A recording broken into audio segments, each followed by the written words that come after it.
Бүгін сіздердің назарларыңызға цифрлар комбинаторика тақырыбын ұсынып отырмын.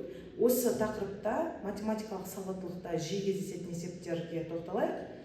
Бірінші есепке назар аударайық. 9, 5, 3 цифрларынан цифрлары қайталанбайтын неше 3 таңбалы сан құрастыруға болады деген сұрақ бар. Енді бұл есепті шешу үшін біз жаңағы ұяшықтар әдісін пайдаланамыз. Міне бірінші ұяшық 3 таңбалы сан дегендіктен біз 3 ұяшық сызып аламыз. 3 таңбалы сан дегендіктен. Енді осы жерде орталарына көбейтіп қояйық. Енді 3 таңбалы сан құрастырыңыздар деп, бірақ цифрлары қайталанбайтын болсын дейді. Қайталанбайтын деген сөз, мен мына 3 цифрдың кез келген үшеуін біреуін жаза аламын. Мында. Екіншісіне, енді мен біреуін жазып қойдым ғой. Қалған екеуінің біреуін жаза аламын. Енді бізде тағы да қалған біреу қалды, соны ғана жазамын. Сонда бізде қайталанбайтын 6 сан құрастыруға болады екен. Оны жазып көрсетсек те болады. Мысалға қараймыз, 953 деуге болады, 935 деуге болады. Немесе 539 деуге болады, 593 деуге болады. Сосын 359 немесе 395. Қарасаңыздар 6 сан шықты.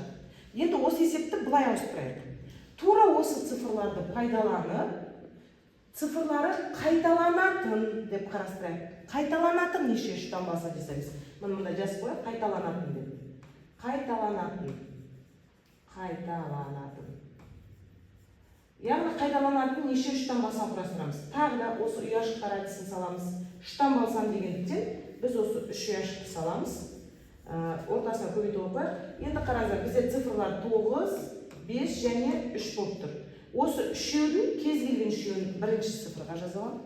Кез келген үшеуін ондыққа да жазалам. Кез келген үшеуін бірлікке де жазалам. Өйткені цифрларды қайталай беруге болады. Сонда бізде 27 сан құрастыруға болады екен. Яғни ол қалай деген сөз? Ол мысалға былай болуы мүмкін. 999 десек болады, немесе 995 десек болады, немесе 993 десек болады. Осылай кете береді. Бұл дүние осы 27 цифр жазуға болады екен. Енді қайталанатын, қайталанбайтын түсінікті болса, келесі екінші есепті қарастырайық. Енді мынандай жағдайлар бар.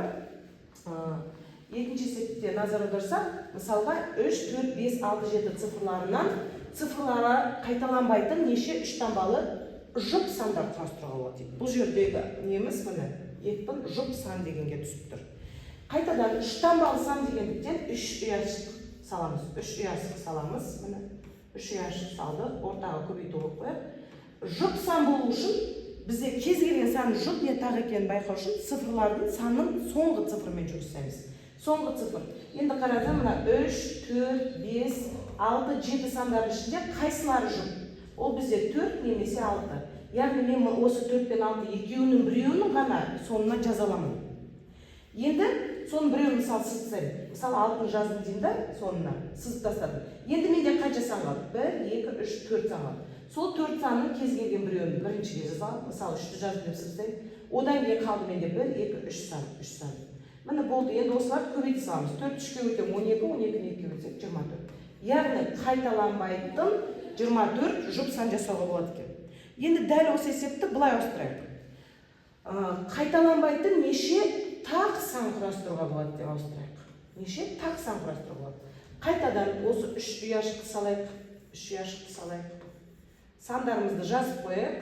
3, 4, 5, 6, 7. Енді тақ сан болу үшін біздің соңғы цифрымыз тақ сан болу керек. Ал бізде тақ сандар ол қайсы? Ол бізде 3, 5, 7. Осы 3 санның кез келген біреуін жаздым. Мысалға 7-ні жаздым деп сызсам.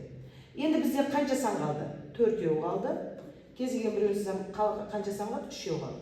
Сонымен көбейте саламыз. 4 3-ке өтем 12, 12 3-ке өтем 36. Міне осылай.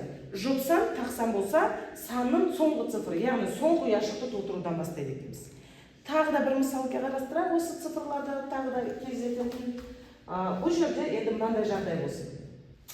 0, 1, 2, 3, 4 цифрлар арқылы неше 4 таңбалы әртүрлі цифрлардан құралған сан құрастыруға болады. Енді бұл жерде сіздерде 4 таңбалы дегендіктен біз 4 таңбалы 4 ұяшық саламыз. 4 таңбалы дегендіктен. Енді сандарды жазып қояйық. Бізде бар 0 бар, 1 бар, 2, 3, 4 бар. Осы сандардың ішінен бізге жұп тақ демеген, яғни біз алғашқы ұяшықты толтырудан бастаймыз. Бірақ алғашқы ұяшықта мына ескерейік, 0 деген цифрда алғашқы ұяшықта жаза алмаймын. Себебі егер мен қазір 0, 123 деп жазсам, бұл 4-тан балсам болмай қалады. Бұл 3-тан балсам деген сөз. Бұл 3-тан балсам болып қалды.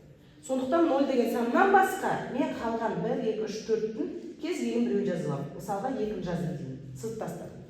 Енді бізде қанша сан қалды? 1, 2, 3, 4.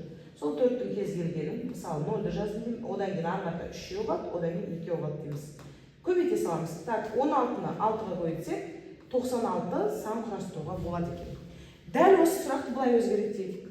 Бұл жерде біз жаңағы цифрлар әртүрлі болсын дедік қой.